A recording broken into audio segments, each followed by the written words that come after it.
Hello, I'm back. Day 2 of my outside speaking challenge. I didn't even frame it as a challenge, but whatever.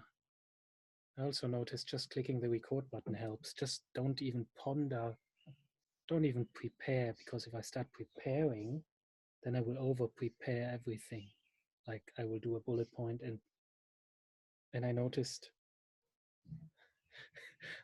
when I start speaking, then it's fine. Like it's not even that I how to say, drift off from the topic.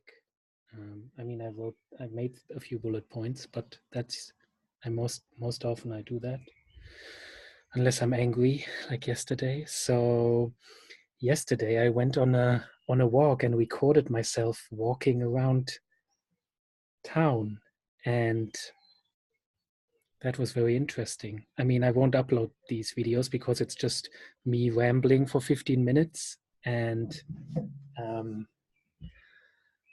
rambling and just the camera is in my face, and what's the point? So it was still good though, because a few of the insights I had walking around I can share now.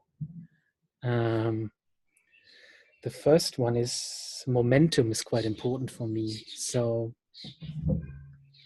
it's actually so important that when I start getting momentum, then I tend to, like, the skipping comes back then. So like yesterday, I did a video inside, then I did it outside, and then I just directly went to the next step, which is walking around and recording myself. Um, so I don't have a problem jumping between steps quickly. That can be dangerous though. So yeah, the momentum is important. So if I remember saying yesterday on the video, once I get started and I'm in motion, it's I can think of the next step and just do it. But for example, if I stop this process for a day, let's say I would skip today, I would do nothing today, then I certainly wouldn't start again for another week.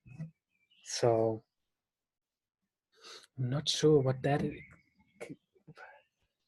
means, but all right. So momentum is really important. When I lose momentum, I'm gone. But when I have momentum, then it's fine. Like now that no one is here, I quickly, like, grasped the opportunity. I took the opportunity. I wonder what would happen if I don't have like a window of opportunity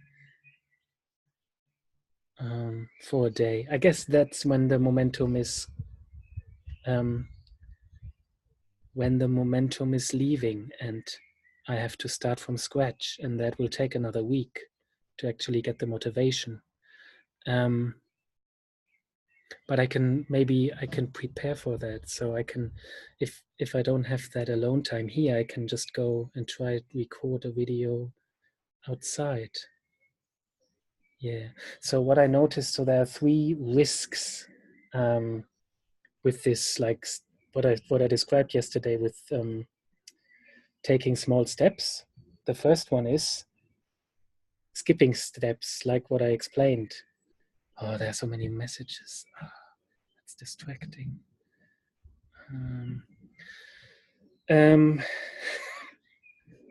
So the first risk is skipping steps. So what I described yesterday, like you want to self-actualize and you notice there are some things that are in the way of self-actualization that you should take care of first.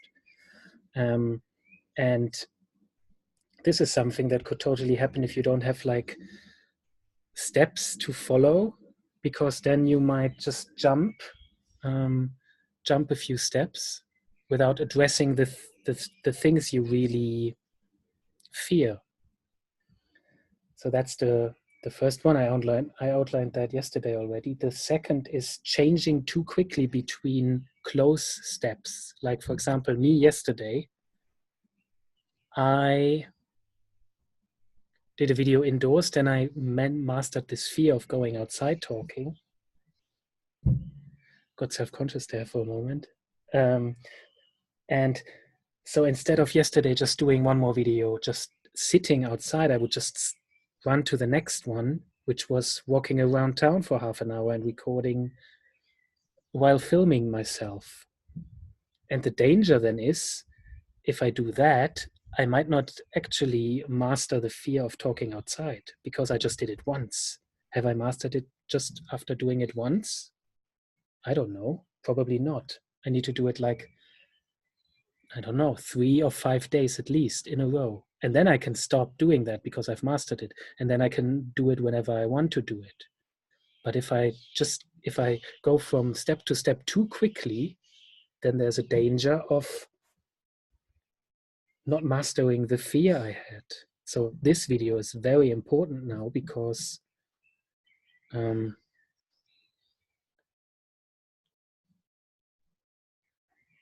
this video is very important now because this is an important step. If I don't do this today, I will lose my momentum, and there might even be, the fear might come back, like the fear of recording myself outside. So if I do just one video yesterday, if I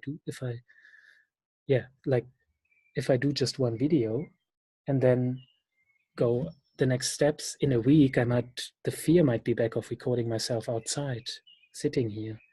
Although the next step of walking around outside already helped with this indirectly.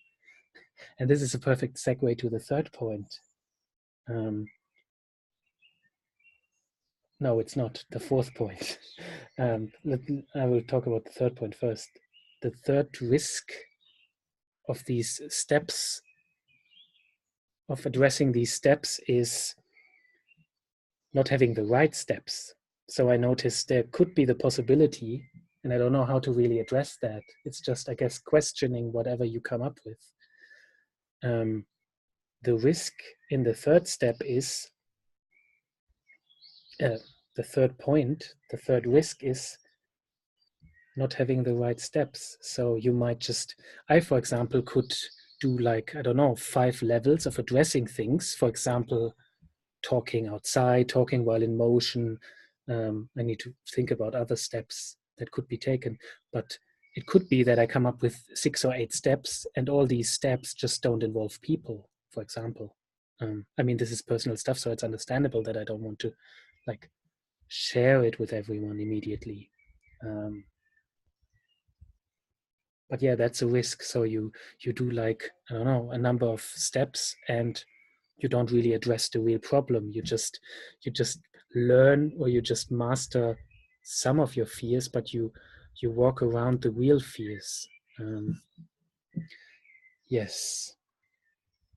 I just noticed I have like a bad wound on my finger. I hope, well, I don't know if you saw that. I shouldn't even address it, but well, anyway. And then the fourth point is like not completely related to this, and that is, I realized aiming high. I mean, that's not the same concept, or that's not the same idea, but I realize skipping steps can also have advantages. So like my self-actualization example, I'm sure I conquered some of my fears without even thinking of having them. I need to think of an example. I mean, the traveling, not having this, I don't think I can come up with an example on the spot, but surely there can be examples where aiming high helps you skipping steps you didn't even know you fear. And you just do them, and because you aim higher, you just master fears that would have come up, like in a step-by-step thing, they would have come up. But by aiming high, you skipped a few, and they are not fears anymore. So aiming high can also be good. So I should be critical of myself with thinking about what steps I am skipping that are really necessary for me and my journey. But in some areas, I need to think in which areas would it be helpful, and in which areas do you have to do step by step, or in some areas you will need the foundation, like, and in others you won't. Like self-actualization, I think it's quite important to have the lower levels in the what's the English word? Pyramid, pyramid, um, and in other areas maybe you don't have to. I remember back in journalism school, one of the editors told us to aim high, and that was counterintuitive because in journalism it's really difficult to aim high anymore. And yeah, but by aiming high, your starting point is already so much higher that you automatically do things you wouldn't have done. Like, I need to think about, maybe I can do a video about things I have avoided that I actually addressed by just quitting my job and traveling the world for a year. Surely there are some things. I mean, it made me loosen up a lot. Yeah, but I should do another video on that. Yeah, so it's good to see. So these are some of the risks, but it's also good to not be overly like harsh with aiming high, because aiming high is also good. It has advantages and it has disadvantages. But if you aim high and then after you aimed high, you ponder what you might have forgot to address,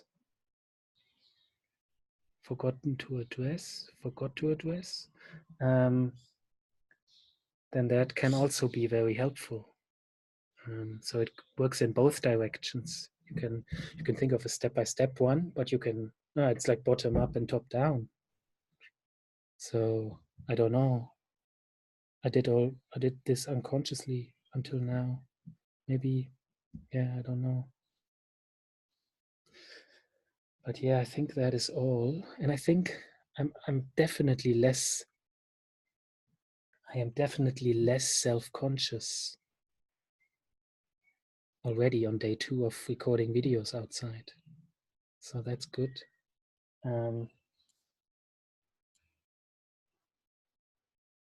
Yeah, I need to think of the steps now. All right. That's it.